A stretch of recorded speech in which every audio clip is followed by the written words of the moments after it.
Hi, Chris Shelton. Thank you so much for coming on to Talk Beliefs to talk about yourself and Scientology. You, of course, have a very successful YouTube channel where you talk to ex-members of Scientology and other cults, and have recently appeared on the hugely successful docuseries Scientology and the Aftermath, which is hosted by another ex-member, Leah Remini. So first off, could you give us an overview of your life as a Scientologist? Yeah, a brief overview is I was born with it or raised in it. Not born. My parents were about three. I was about 3 or 4 when my parents got involved with it. So I was around it all my life.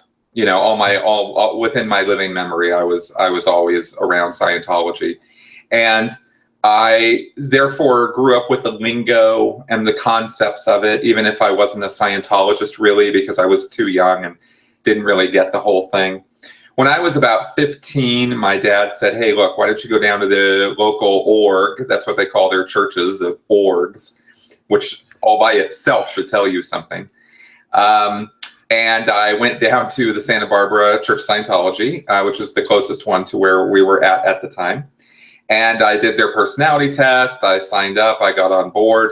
I started doing classes. And 2 years later, I started working for the organization. They recruited me to be a staff member there. Within 8 years after that, I joined the C organization, which is the SEA organization, the C organization. And that was something I spent another 17 years doing. I guess you could say I'm a bit of a slow learner, that it took me a while to twig on the fact that I was involved in something that wasn't exactly being upfront about what it really is. Right, yeah. And so then in December 2012, I finally stopped working for the C organization. I left that group. And by December 2013, I had plunged down the internet rabbit hole of truth about what Scientology really is. I heard a lot of testimonials and read a lot and interacted with a lot of people who had been former members. And, saw the confidential upper level writings of Ron Hubbard that I had never seen when I was in the church. And that convinced me that it was really just a money-making scam. It wasn't really about religion. It wasn't really about making people's lives better. Those things happen within the world of Scientology. It's undeniable. I'm not sitting here saying it does no good for anybody ever. But those are ancillary. That's window dressing. What Scientology is really about is making money. And once I twigged on that and realized what it was really all about, I couldn't be part of it, and I felt compelled to speak out against it, and that is what earned me a Suppressive Person moniker from Scientology. They decided to label me. Yeah, I'm an SP. And that cost me my fiance at the time. It cost me friends that I'd had for over 20 years who now will not, give me the time of day. I'm more than happy to talk to them. They won't talk to me. They won't interact with me. They won't be friends with me on Facebook or social media, like nothing.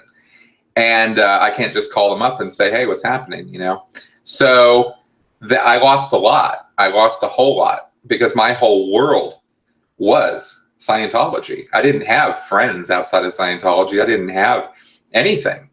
So I really hit the reset button leaving that group, and then getting declared, it was like, whoa.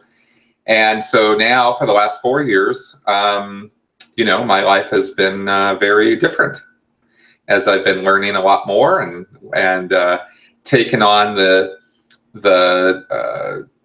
mantle of critical thinker at large, just this idea of teaching and learning critical thinking, because I don't pretend to be some, philosophy professor or something, or grad level, knowledge of critical thinking. It's a learning process for me. I put it out there because I'm learning as I'm going, and I'm sort of trying to educate as I go. I learn, I pass it on. I learn more from the feedback and comments and whatnot that I get to my videos. So I am an expert on Scientology for obvious reasons. So I've been making a lot of video content about that to discuss the pros and cons, ups and downs, good and bad of Scientology. Some people think I'm only talking the bad, but no, I'm talking about the good and the bad in the correct proportion of the good and the bad. So I do acknowledge that Scientology has done some good. I do acknowledge that people have had subjective gains from it, but I only talk about that in the proportion it deserves, because the Church of Scientology is a totalitarian organization, and the subject of Scientology is pseudoscientific in nature. So it doesn't really make a lot of sense to sing its praises or talk about how great people feel as a result of doing it, when people feel really great doing homeopathy, but you're not going to see me talking about how wonderful drinking water basically is. I mean, come on. It's like a lot of things make people feel better, but that doesn't necessarily mean they're really good for you. I feel great when I eat some chocolate, but I know damn well it's not doing me any good, So that's a summation of the whole thing. Okay, but for anyone who isn't exactly sure, Chris, how would you encapsulate the religion itself, the religion of Scientology? How does it work? Well, okay. Scientology presents itself as an applied religious philosophy, which has techniques and methods that are supposed to improve your life, give you a tool set to be able to live a better, happier, more, put you in the driver's seat kind of life. They call it being at cause. You're at cause. You're not at the effect of things. You're the one who's causing things in your life, right? And you're supposed to do so, be able to do so through this tool set that you're given through Scientology. There's also, and the much larger part of Scientology in addition to that is the counseling, or what they call auditing. The word audit comes from audio, which is to listen. And so auditing is the action of a Scientology counselor listening to you. But they do a lot more than listen. There's a lot of commands and demands and whatnot that goes on in Scientology auditing. It's presented as though it's so much better than and so much more superior than psychotherapy, but it's really just a knockoff. So this is what Scientology presents itself as, and they say an applied religious philosophy, which gives them a religious nature because they deal with man as a spiritual being, not as a brain or neurons or a body. They say that you are a spiritual entity called a thetan, which comes from the Greek letter theta. So they made it into a noun by adding an N to the end of theta, and so you have thetan. This is how they make it a religion, isn't it? There is a spiritual component of it. This is exactly how it's a religion, is because you're dealing with man as a spiritual entity. It has a supernatural religious nature to it. It's not religious because it does not deal with God or a supreme being or a supreme entity. That's not part of the broad Scientology cosmology, so to speak. There's an acknowledgement of a supreme being or a supreme entity, but there's no worship, there's no prayers, there's no concept of giving yourself over to a higher power. Scientology is about enabling oneself to become a better, more superior brand of human being, and eventually be able to cast away the body entirely and be able to simply live as a rehabilitated spiritual entity of great power and potential. So this is the concept of it. And it's a pretty big, if you think about it, it's a pretty big carrot to chase after, right? It's personal spiritual freedom and immortality. And that's a big deal, right? The idea is that Scientology doesn't make you a thetan. You are a thetan. You always have been. But through the course of the millennia that you have been living, because they believe that this is not something, you weren't born a thetan. You've been a thetan forever, beyond time, beyond space, beyond the existence of the material universe. You've been around for a lot longer. Hubbard actually puts it in terms of trillions upon trillions of years. So you've had many bodies that you've been running over time. And because of that, you have accumulated a great deal of stress and trauma through birth and through death and through the experiences of life. And that accumulated trauma amasses in your mind, and it affects you spiritually. And it makes you uncertain, it makes you afraid, it makes you unable to be as powerful as you once were because of the various things that have happened, the nature of some of the things that have happened. So Scientology says all that is the literal truth of your existence. And we in the Church of Scientology have the only method of rehabilitating you spiritually and removing all of that trauma and stress of your existence so that you can move forward into the future without that impairing your abilities, and you can be a powerful, what's called an operating Thetan is the term in Scientology. It's a being who is, the exact definition in Scientology is a being who is at knowing and willing cause over matter, energy, space, time, life, and form. And if that's not the definition of God, I don't know what is. And the OT right? refers, and the operating Thetan refers to the OT levels that you go up. You have to go up several levels, don't you? Yes, and those levels are supposed to gradiently give you back your, rehabilitated state by handling very specific things that Hubbard said exist for you as a spiritual entity that need to be dealt with. And he said it's a one-size-fits-all proposition. All Thetans on this planet, all Thetans in this universe have had these accumulated stresses and traumas happen to them. And only through the carefully plotted course of Scientology are you able to undo all of those horrible, awful things that have happened to you. There is no other solution. And we got to be clear about this when it comes to Scientology, because they position themselves as a multi-denominational religion where you can be a Christian and you can be a Scientologist. You can be Muslim and be a Scientologist. It's a total lie, because when you get to the upper levels of Scientology, you are expected, absolutely expected, to stop thinking that way. Because Scientology is presented as the only solution, the only path to spiritual freedom and enlightenment. There is no other way. And Hubbard quite blatantly denigrates any other efforts by other spiritual leaders in the past to achieve an eternal existence. Because if you think about it, the ultimate promise of Christianity and therefore Catholicism and Islam and all of those supreme entity religions is eternal life, right? Whether it's here or whether it's in heaven. And even Mormonism goes into this, right? It's all based on the idea of continuing to exist after your body has died. And that's what the promise of those religions are. Well, Scientology says they get it totally wrong, right? They're praying to a myth, and which I, happen to agree with as an atheist, but that's the views I've gotten since leaving Scientology.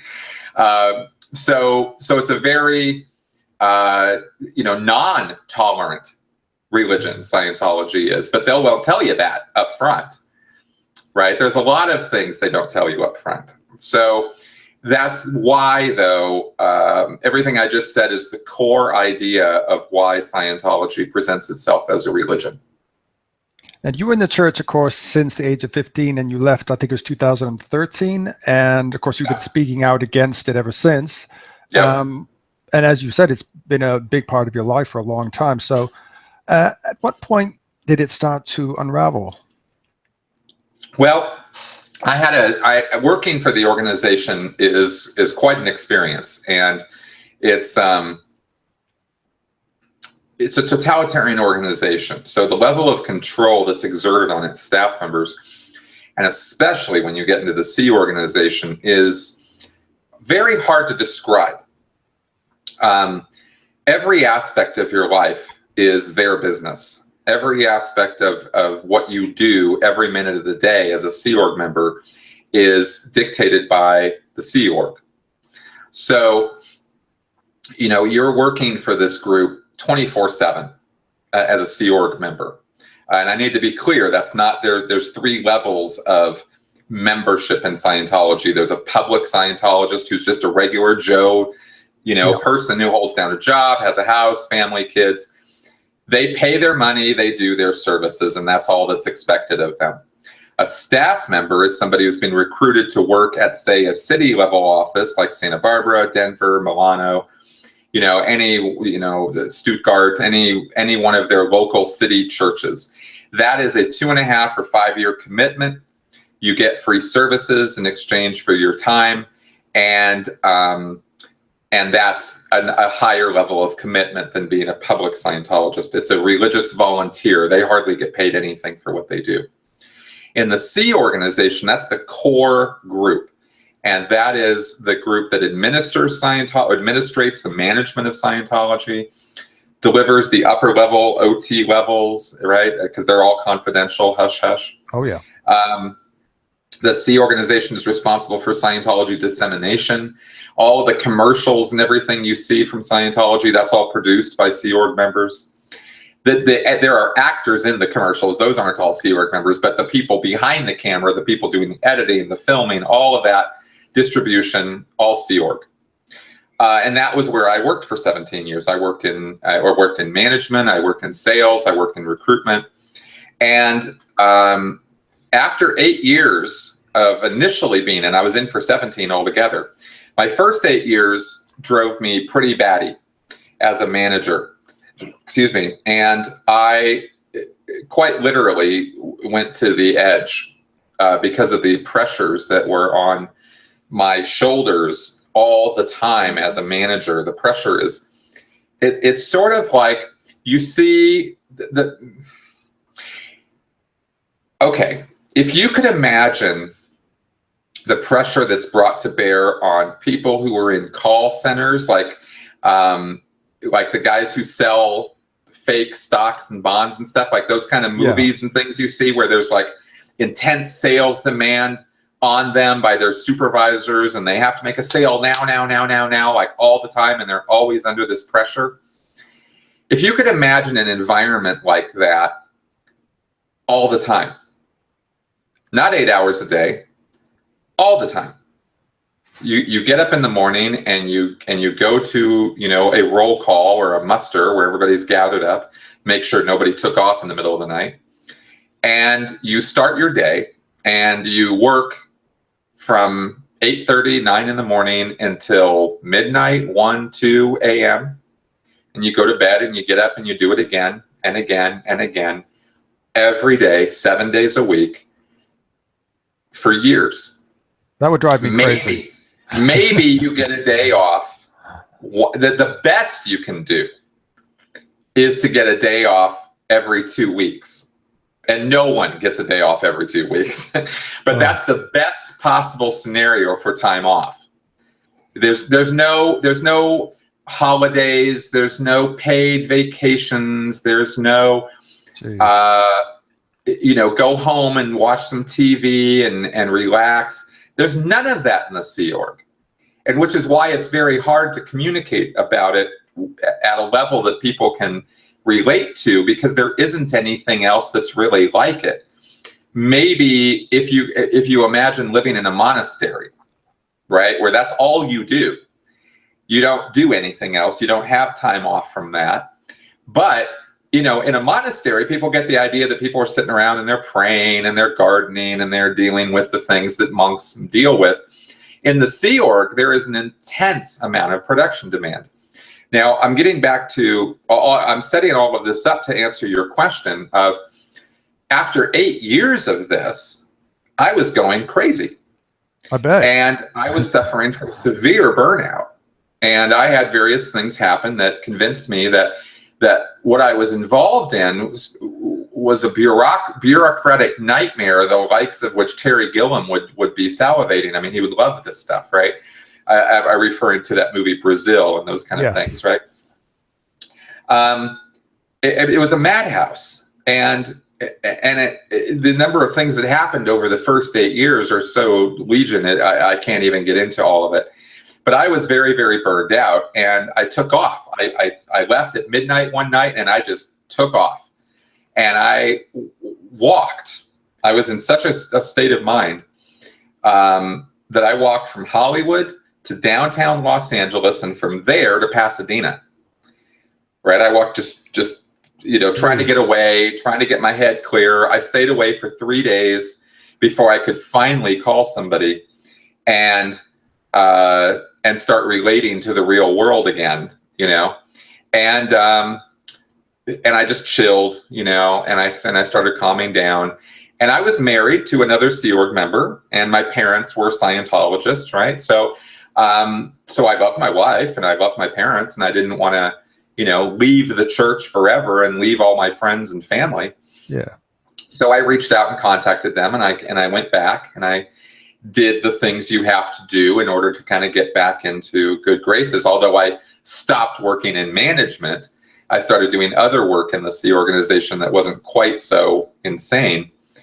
And a number of things happened to me, actually, but that was sort of the beginning of the end. But it took another, 11 years?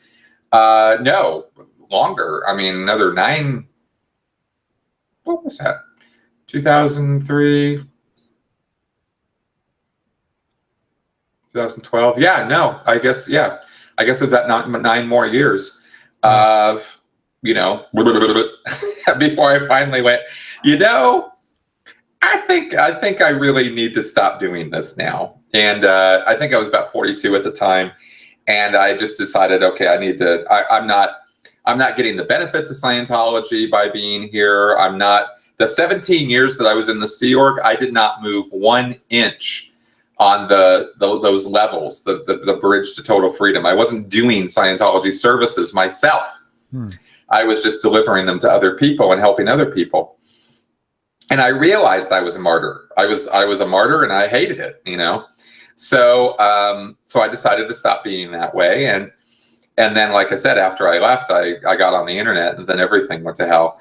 So, but that whole craziness was kind of the real beginning of the end for me. And it took me a long time to get my head straight about it. And for anybody out there who's kind of wondering, why would it take me so long?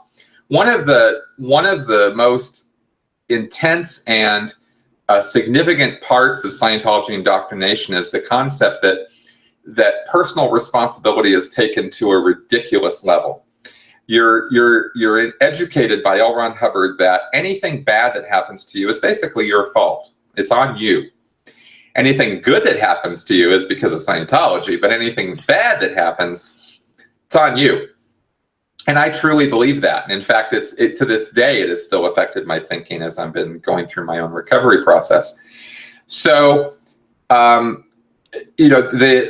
phrase in Scientology is, you are always responsible for your own condition. So Scientology is always held blameless. The church is always blameless. It is always on you. If you're not satisfied with what's going on around you, if you're not happy, if you are critical of things that have been done to you or around you, it's your fault, bub. And, you better get your head wrapped around that idea, because in Scientology, it's a very important one. So I was taking the blame for all kinds of things that had nothing to do with me or were not my fault. And that was my mindset. And it's a trap. It's a mental trap that Hubbard lays for you when you get into the Church of Scientology, whether you're public staff or Sea Org.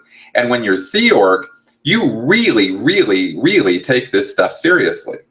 So I was a true believer. This wasn't a casual relationship I was having with Scientology. I thought we were saving the world.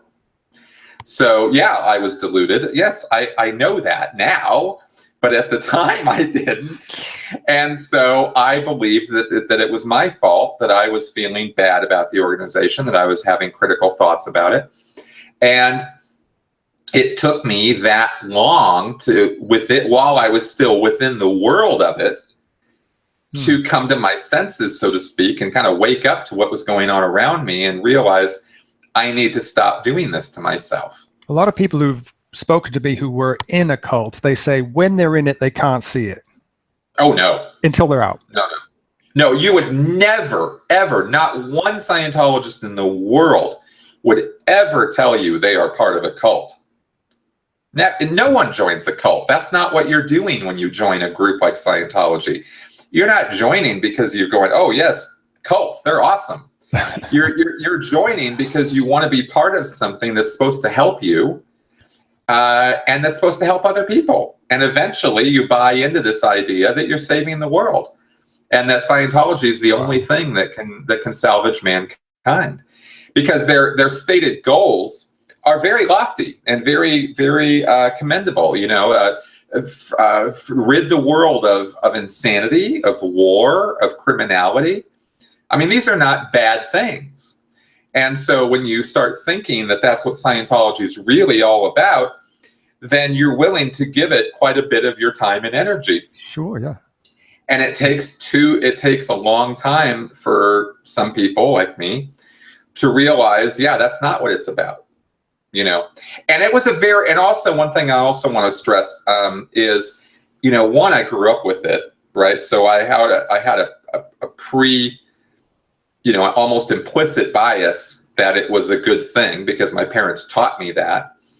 And two, I joined staff in 1985 or 1987. Sorry, I started doing services in 1985. There was no internet. There was no availability of information like there is now. It wasn't a click of a finger and you have all these stories and testimonials from all these ex-members. For me to know now, for me to have learned then what I know now, I would have had to go to court records. Wow. At courthouses. I would have had to dive into books that you couldn't find except in, like, you know, used bookstores or something.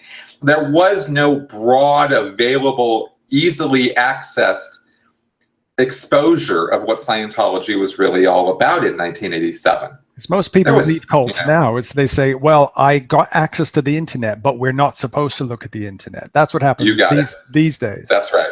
That's right. So it's a lot easier now to see it for the con that it is. In 1987, it wasn't so clear, especially since I was raised in it, right? So I just wanted to kind of throw that out there for your listeners so they, you know, didn't think I was just a moron. No. Because I think I was a moron, but I had, you know, some pretty good reasons to act that way. And I want to make that context clear. Okay, excellent. Scientology, of course, uses its so-called fair game tactic to discredit and often destroy its critics, especially ex-members. And they've even gone as far as to make a hate site about you. Yeah, I got a hate page. But do you think that the powers that be within the church know they have something to hide, or are they genuinely protecting something they believe in, they actually believe in? Both. I think it's both. There's a mindset that enters in when somebody's in a destructive cult. The most extreme examples of that mindset are what you see with radical Islam or radical Christians even. You know, the guy, the Unabomber, these people who blow things up and kill people because of their beliefs. Scientology isn't there. That's not how far gone Scientologists tend to be.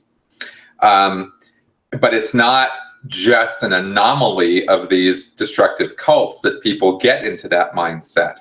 They're created, and they're created through a series of lies, half-truths, exaggerations, and misconceptions. And some of those include, in the world of Scientology, that Scientology is the only thing that can save mankind, that the world is going to hell in a handbasket and it needs to be saved.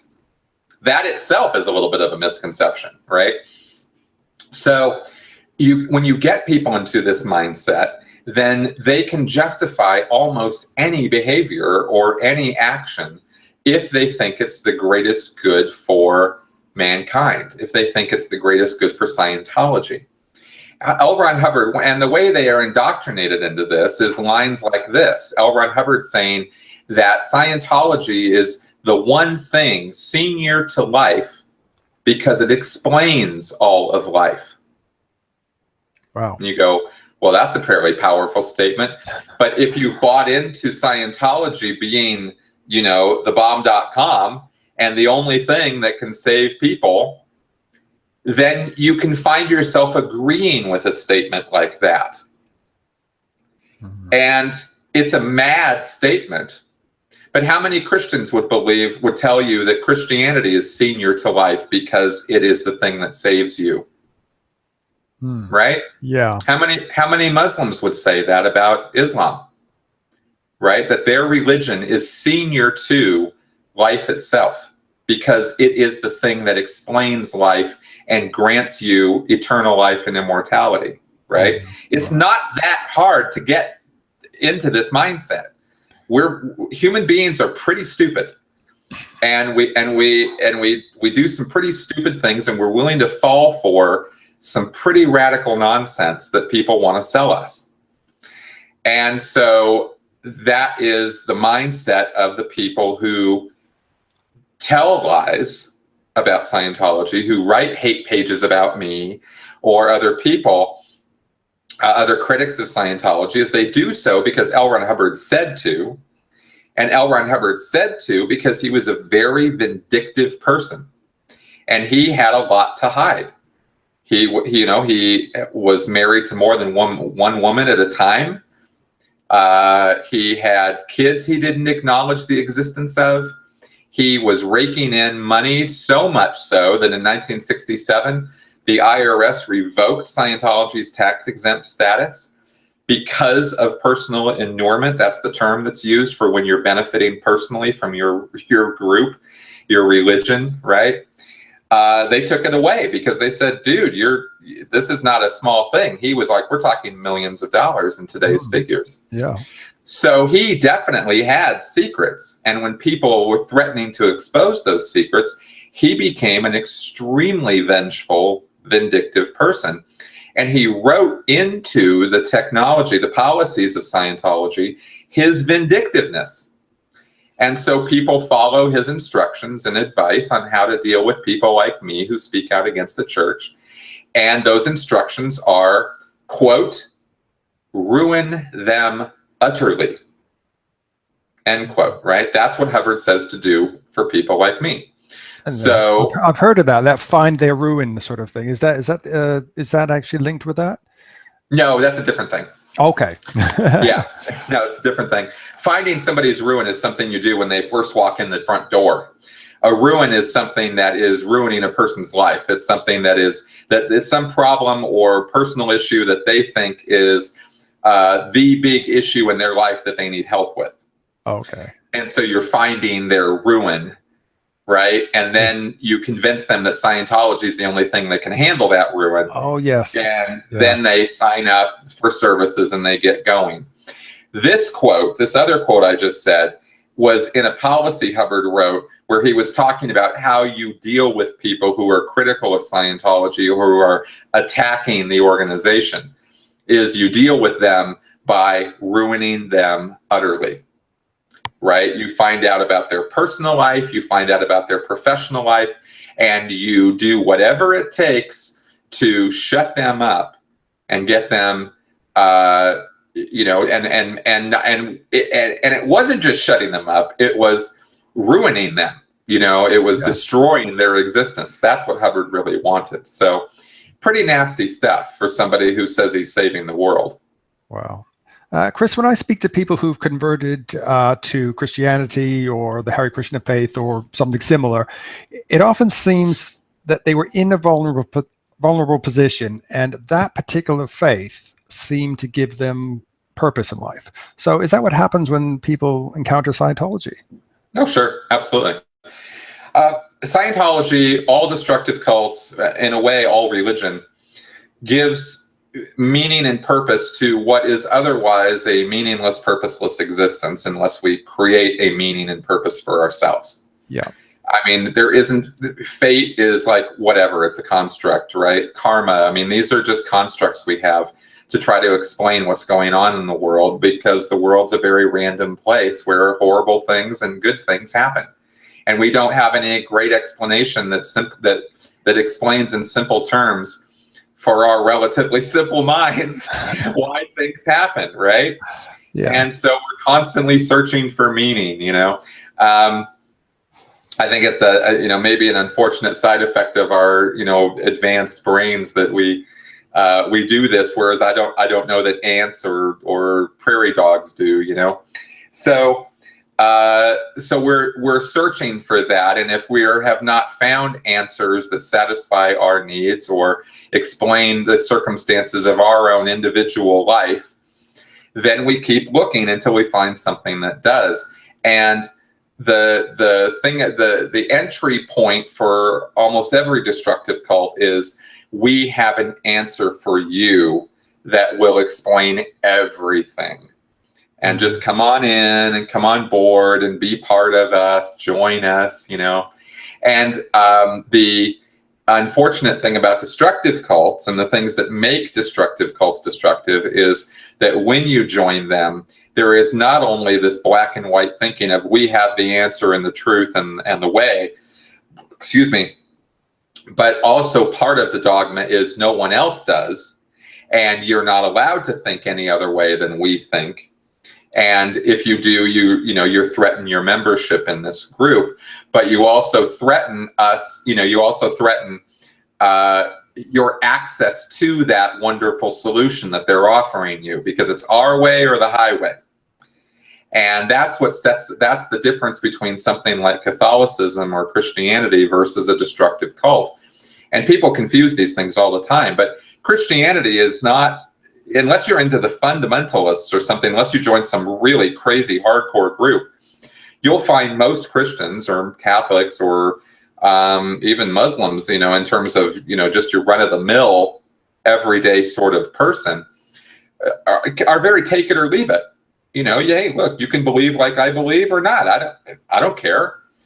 But when you get into a destructive cult, they care very much, right, about what you believe. I think it's Stephen Hassan. He was on your show once. He said that when it affects your personal life, that when they're trying to control your personal life, that's the difference.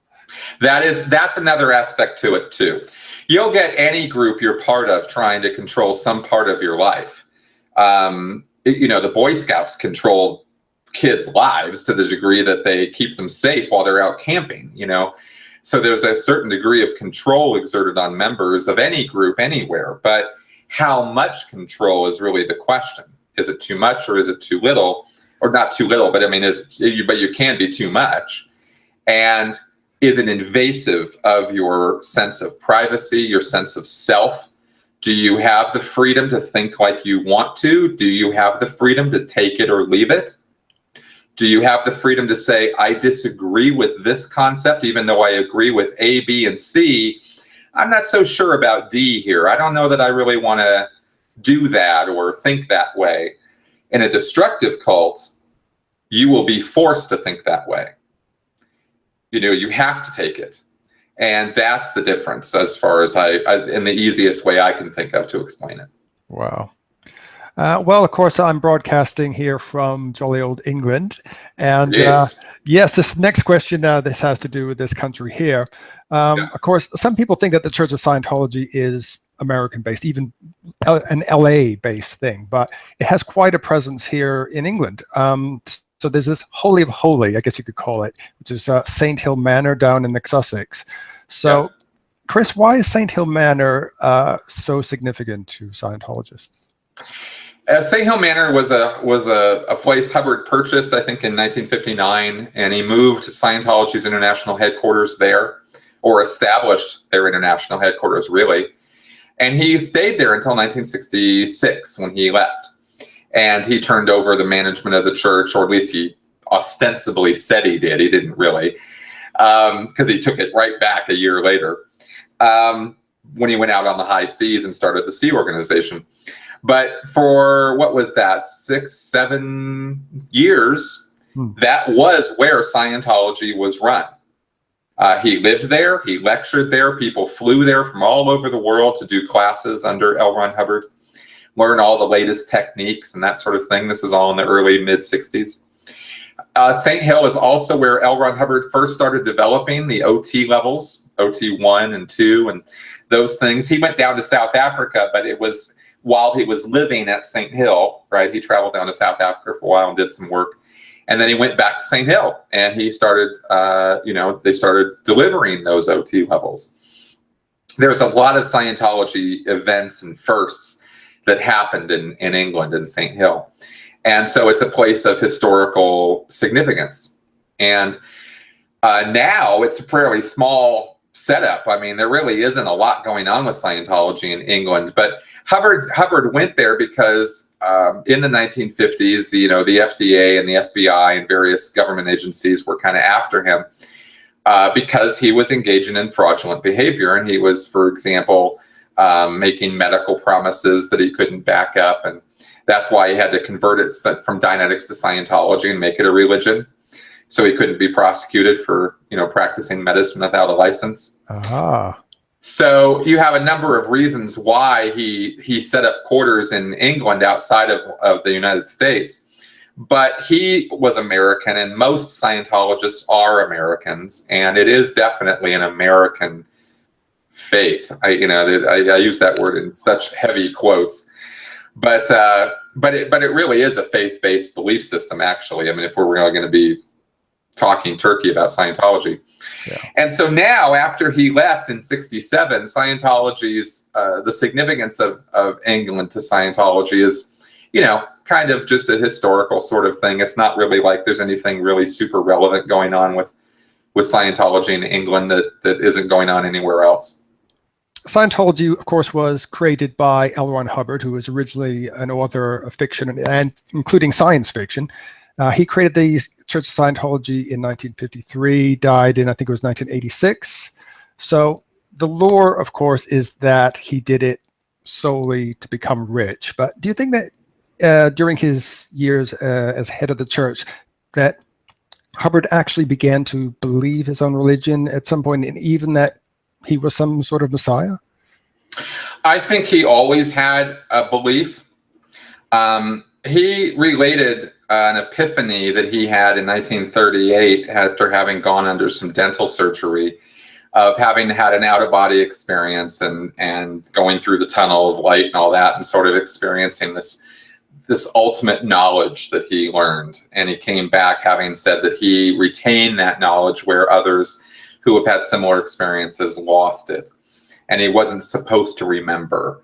And he wrote a book called Excalibur, or The Dark Sword, which he pitched around at that time, trying to get people on board with this amazing discovery that he made, or discoveries.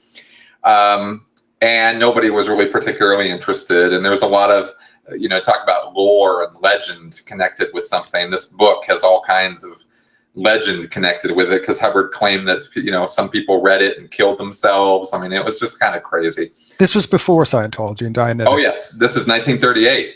Yeah. So he thought, and he related to at least one person back then, that he thought it was going to be bigger than the Bible. And of course it wasn't. And it didn't take off, and nobody wanted to even publish it. So he put the whole thing away. And in the mid-1940s, he experimented with occultism and the OTO, the Ordo Templi Orientis, and Aleister Crowley's group. He never met Aleister Crowley. He called Crowley a friend of his, even though Crowley despised him. And they never met in person. But he did work with a guy named Jack Parsons, who was a JPL rocket scientist in Pasadena, California.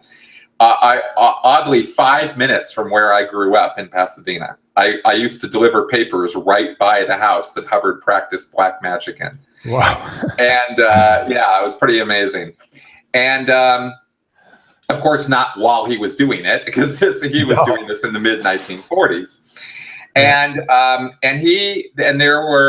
the church doesn't even deny that he did this, right? Because it's so documented. I mean, there's just no way around saying that Hubbard was practicing black magic.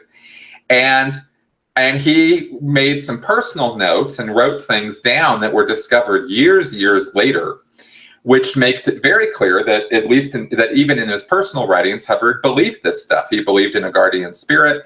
He believed in the power of this spell casting and whatnot to affect his life. And he was a big believer in personal will and determination and self-determination. And that was what he was doing the whole OTO thing for. So that didn't really work out for him, though, because he ended up stealing Jack Parsons' girlfriend and trying to scam Parsons out of tens of thousands of dollars before Parsons caught on and busted him. And so then Hubbard decided to do it himself. And he came up with Dianetics, working with some people in New Jersey and New England, including, I'm trying to remember the guy's name, editor John Joseph Campbell, editor of Astounding Science Fiction, who was a publisher that Hubbard was working for, but who also was buying into Hubbard's nonsense about how the mind works. And so Hubbard decided to enter into this field through mental health, and he wrote Dianetics, the Modern Science of Mental Health. Now, Hubbard had all kinds of personal issues he was trying to deal with, and it's very likely or possible, no one can really say that what I'm about to say is not true, that he was trying to resolve his own personal issues through the methods of Dianetics. In addition to writing a book where he finally got a bestseller, finally made it big, and started this runaway movement that took off across America, which he had bankrupted twice within 2 years. Wow. I mean, Hubbard was horrible with money. He just spent it as fast as he got it, didn't care about it, didn't particularly seem to care that much about people either, based on how he was running things. You know, he would use people and then cast them aside when they were no longer of use to him. And this was just an ongoing pattern in his life. Excuse me. So he had these personal problems, though, right? He had eyesight issues, he had ulcers, he had bad back, he had all kinds of problems. And of course, he also had a lot of, when you read his personal papers, there's something called the affirmations, which you can find online. They're a whole appendix of my book, Scientology A to Xenu. I put the entirety of the affirmations in my book to give a view of Hubbard's mindset. Right. And that mindset was a pretty scary one, but it was also, very, very, megalomaniacal, very, very self-important person. And yet you meet people over the years who worked directly and closely with him for long periods of time who said that he really did care about people and he really did act compassionately. And so there's sort of I'm not going to say a schizophrenia, but there's a complex personality here. You have a guy who very, very clearly was driven by self-interest and who did bilk hundreds of thousands of dollars out of Scientology, millions of dollars in the end, for himself. And yet, you have many, many stories and personal testimonials from people who worked with him saying he was a good guy, he cared about people, and he really thought through the application of his methods that he could improve people and make them better. I think he had a grossly, almost criminally exaggerated idea of how effective his techniques were. And I say criminally exaggerated because of the fact that, some people have died doing his crap. So, it's not good stuff, but did he believe it? Yeah, sure. I think he believed it. I'm positive by the end he believed it. Whether he was aware of the con of it also doesn't necessarily, they're not mutually exclusive ideas. Chris, it makes you wonder if Excalibur, the book, had been successful. Would Scientology exist now? Well, not in its current form. Hubbard said that Excalibur, you can't find the book anywhere. Apparently, there's like 3 or 4 copies, and the church has them all. So we're never going to see them. But Hubbard himself said that most of the content of Excalibur has been made its way into the content of Scientology. So, he was never particularly motivated to go back and publish that book. He also said, though, and this is maybe more important, is that the book did not have a therapy. It didn't have a counseling technique. It was a philosophical work. So it would have been a book, had it been published, it probably would have been read by a few people in academia more so than the general broad public, right? Because the thing that made Dianetics successful was not the philosophy of it, it was the do-it-yourselfness of it. It presented a simple technique that people could use to do roll your own psychotherapy. And in 1950, that appealed to people because the whole do-it-yourself thing and the self-help movement hadn't started yet, right? 1950, none of that stuff existed. If you needed mental help, you went and saw a guy who wore a lab coat, go see these psychiatrists, right? And they were going to do some stuff to you that wasn't particularly pretty. They'd either drug you up or give you lithium or something, or they'd do some psychosurgery, and that was not good stuff. Hubbard is not, it wasn't entirely unjustified, some of his statements about psychiatry at the time. That, psychiatry and psychology have evolved greatly over the years, but back then, it was not an easily accessible thing. So when Dianetics came out, people were like, woohoo, what is this? I can do this and it's free. So it caught on, Wow. Came out at the right time, I guess. It really did. It really did. If it came out now, nobody would look twice at it. I mean, there's some, the self-help section of the bookstore is huge. Oh, yeah. In 1950, there was no self-help section of a bookstore. Wow. It didn't exist that way. You know what I mean? It was a very different time. Right, Chris, the perception of Scientology to outsiders is it's full of crazy, harmful ideas and practices. But there must have been some things that you did while you were there that you can say now that you're proud of. Oh, sure, lots of things. I helped a lot of people when I was in Scientology. I saved some marriages. I got some people off drugs. I did good work. I mean, you don't do something for 27 years if it's, if you're not doing anything of value. But the problem with Scientology's goodness, so to speak, or the good things about Scientology is that you remember the hits and you forget the misses. It's kind of like going to see a psychic.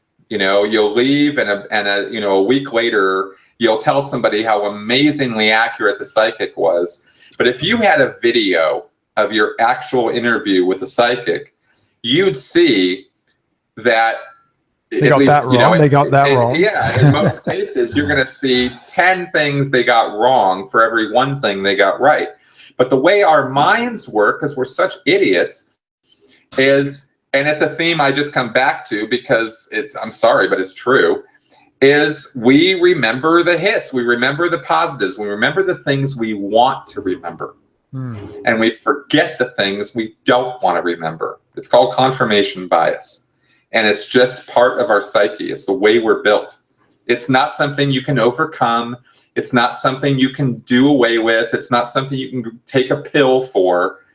It's just the way our brains work. So we have biases. We have implicit biases and we have explicit biases. We can do something about the explicit biases, the ones that are more conscious, but the implicit ones, the ones that are subconscious, we have a much harder time dealing with. And that is, what you get when you start looking at the wins and gains of Scientology is, yeah, sure, you can have something that was beneficial to you or that made you feel better, but do you remember all the times that you were having trouble with it? Do you remember all the times you didn't have a successful auditing session? Do you remember the times that things didn't make a whole lot of sense to you that L. Ron Hubbard was saying? A lot of people won't, Chris, if there's one phrase I would give to anyone who's in a religion and is kind of doubting, I would say that phrase is confirmation bias. Look it up. Yeah. Well, for sure, because it's just a part of our, it's not a blame, shame, and regret thing. It's the one I'm trying to stress when I say that. It's not a matter of being right or wrong. It's not a matter of you're good or bad if you have confirmation bias. Everybody has it. And so we recall things. I mean, if you even casually look into, studies of memory and studies of how we remember things and recall things, this stuff just screams at you. It just comes screaming out of the materials at you that we have very unreliable memories in so many ways, which is not to say that nobody ever remembers anything accurately. I'm just making the point that we can flavor our memories. We can turn and twist our memories in favor of or against things depending on how we feel about them. Absolutely. Right? And this is just being human. There's no value judgment on this. So, you could, an example is, you're married to somebody, they're the love of your life, you adore them, you think they're the most wonderful person. Honestly, you really think that. And then things happen, and 5-10 years later, you're divorced, and you hate their guts. And what do you remember about them? All the bad things. Yes. You don't remember all the adoring, wonderful, loving things about them. You remember all the crap they pulled on you. That's true. It's just how our memories work, right? So It's like whatever. So with Scientology, I'm making this whole big, huge point about this because I'm trying to put some reality into how we remember stuff, right? How we think about things. I can look back on, as objectively as I can look back on things that I did when I first got into Scientology and over the years that I did with Scientology, and I can look at them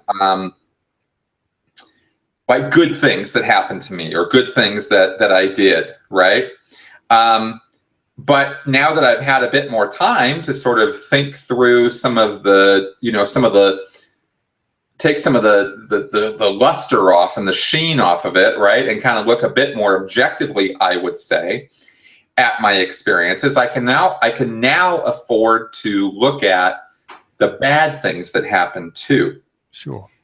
Right? And that's been part of the recovery process for me. And I call it recovery for a reason, right? Because I was in this mindset where Scientology was infallible, where Ron Hubbard was infallible, where nothing bad could ever be the church's responsibility.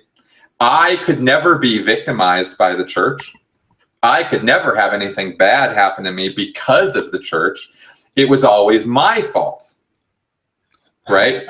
And so now that I don't think that way anymore, and I've been recovering from thinking that way, because it's not a light switch you turn on and off, believe me, I can look a bit more objectively at the fact that, yeah, sure, there were times when I felt better after having an auditing session, but a day or 2 or 3 later, life was back to the way life was. It was a euphoria. It was a temporary high, and the high goes away, and you're back into the problems of life and the problems of existence. And those things don't go away, and Scientology doesn't cure them. Nothing does. It's life. That is the great truth of the universe, if anything. Exactly. How we feel about something might change from day to day, but the circumstances are the circumstances. Yeah. So do you want to always feel good about something, even maybe when it's not appropriate to feel good about it? I don't. I want to have a full range of emotions and reactions to things. And the problem with Scientology is it doesn't give you that freedom. You always have to have a smile on your face. You always have to be happy about what's going on. And if you're not, something's wrong with you, and you better deal with that, right? And that's not healthy. Not when you try to maintain that for years, like I unfortunately did. Well, I'm glad you actually found your way out of Scientology, and you're helping a lot of people now. But it's not certain that, I don't think it's certain that Scientology will last as a religion. Like Mormonism, for instance, it began in the 1800s, started off as a polygamous cult. Now it's something very, very different. So if Scientology was to last another 100 years, what form would you see it take in say 100 years from now? Well, it would have to be very different. I have a theory, having studied this for a few years now, about destructive cults and about religion in general. Now, I've said I'm an atheist. I don't have religious belief. I'm not big on organized religion. But I'm not particularly like intolerant or down on belief. People can believe whatever the hell they want as long as they're not trying to impose those beliefs on other people who don't want to have anything to do with it. But here's my theory, right? I think all religions start as destructive cults, and they either perish or they change to become more mainstream so that they can become more accepted by the wider audience. Because a destructive cult is only got so much staying power. You can only control people's lives to so much degree, right? Before people start going, I don't think so. And you lose members. Scientology is a perfect case study. They've lost 5, 10 times more people than they have ever gotten, right? Their membership is shrinking drastically right now and the reason for it is because they are strengthening their authoritarian grip on their membership. And so the membership is taking off. They're losing them, right? It's kind of like if you had a, full washcloth of water and you start squeezing it and all the water falls out, right? It's like, that's what Scientology is doing, is squeezing its membership, right? So, so I think so if you don't change and adapt to what the people want to a degree, if you don't let them have more freedom of thought and freedom of action, then you lose people. You'll start losing more than you're gaining. And Mormonism is actually a pretty good example of this, right? Mormonism not only was a polygamy cult, it was incredibly racist. Oh, yeah. Right? According to Mormon teachings, up until the 1970s, Black people were black because that was the mark of Cain. That was God's punishment. That's right. Every black person in the world was black because God was marking them. Now, that is off the rails, but it's what they believed until a Mormon prophet had a revelation. Conveniently. And very conveniently, because it just happened to coincide, it was a little slow, really. It should have hit back in the 60s during the Civil Rights Movement. Yeah. But they finally caught up in the 70s and said, oh, God actually didn't really, no, that's not really how it is. Black people are great. That's not the mark of Cain. And they lost that aspect of their totalitarian dogma. And as a result, became more accepting, not rejecting of mainstream, and ideas and attitudes. As ideas and attitudes change in a culture, the religions in the culture will either catch up with those ideas and accept them, or they will find themselves shrinking. You do see this a lot in religions, and I don't know why, I'm thinking of like television shows where the first season does really well, but then it starts to lose the viewers. And so they retool the second season. You know what I mean? It's a good analogy. But it really has to do with the fact that cultures change and religions have to change with them. Yeah. Attitudes, societies evolve, right? And to the degree that the religious groups don't change their belief structure to fit with mainstream popular, and by mainstream I mean popular ideas and what's been accepted, they are going against popular ideas or beliefs, and so will lose popularity.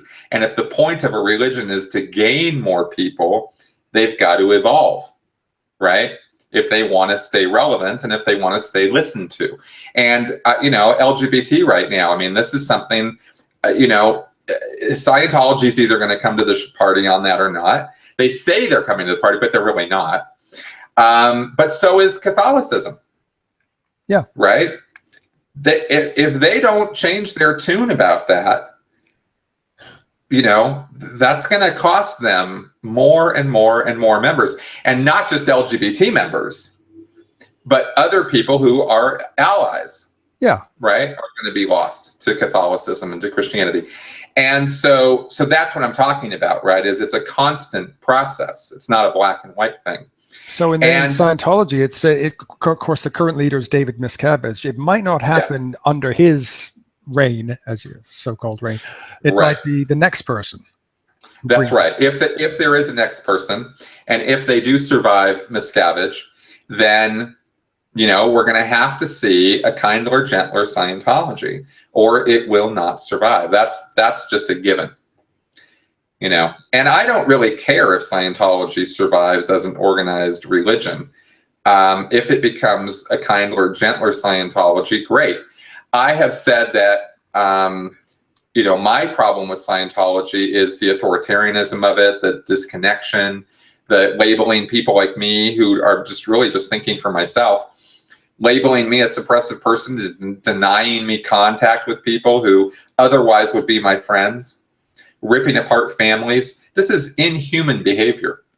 It's unconscionable and unacceptable in our modern world. Maybe it was acceptable in the 1300s, but it's not acceptable now.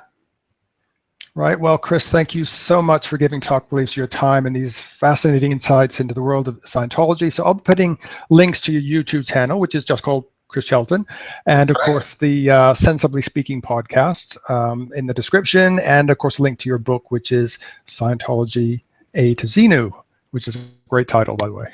Thank you very much. Okay, lastly, Chris, if anyone starts surfing YouTube and comes across this interview and just say is considering joining Scientology, what would you say to that person right now?